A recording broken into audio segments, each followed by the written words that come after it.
إن شاء الله هنبدأ مع بعض تحليل فيلم سو الجزء الأول. وإن شاء الله الرحمن هيكون في تحليل لأفلام كتيرة للرعب النفسي. تخيل تصحى من النوم تلاقي نفسك متكتف في حمام وسخ وجنبك جثة غرقانة في دمها، وفي راجل تاني مش عارف هو مين أصلا، وفجأة تلاقي شريط كاسيت بيقولك أنا عايز ألعب لعبة.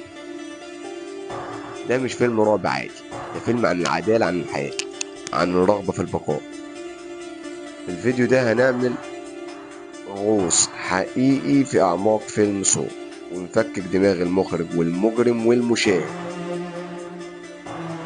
فيلم سو من إنتاج 2004. بيبدأ الفيلم بمشهد أيقوني.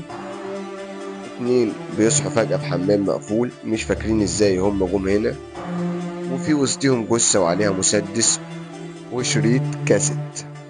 كل اللي بيحصل في مكان واحد تقريبا، وده اللي بيخلي الفيلم عبقري في البساطة والتوتر.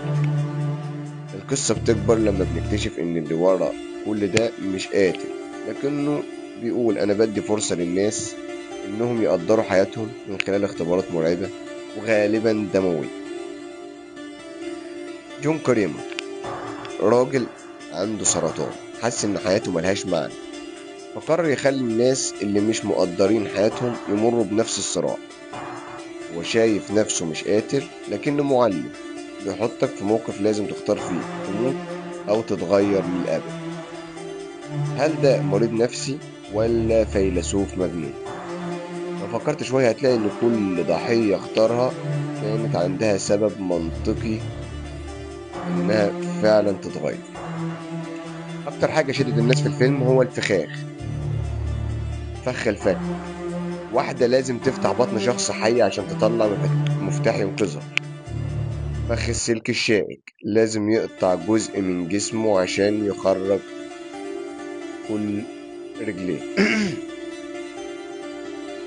كل فخ بيرمز لقرار في الحياة.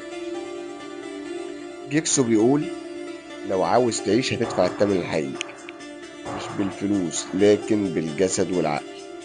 وكل ضحية بنشوف فيها انعكاس لعيب فينا احنا كمجتمع. اكتر لحظة صادمة بالنسبة لي في الفيلم هو ان جون كريمر، الشخص اللي كان ميت من اول الفيلم، يطلع هو الشخص نفسه صاحب اللعبة، وانه كان بيراقب كل ده وبيتحكم في اللي هيحصل.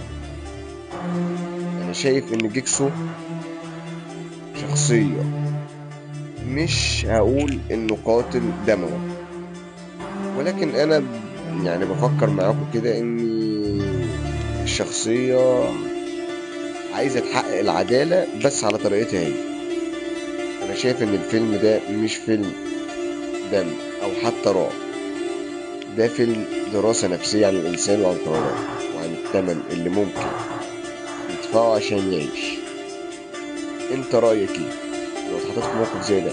هل تقدر تعمل اللي لازم تعمل؟ اكتب لي في الكومنتات واشترك، ولو عاوز تحليل لفيلم تاني بنفس الطريقة قول لنا في الكومنتات.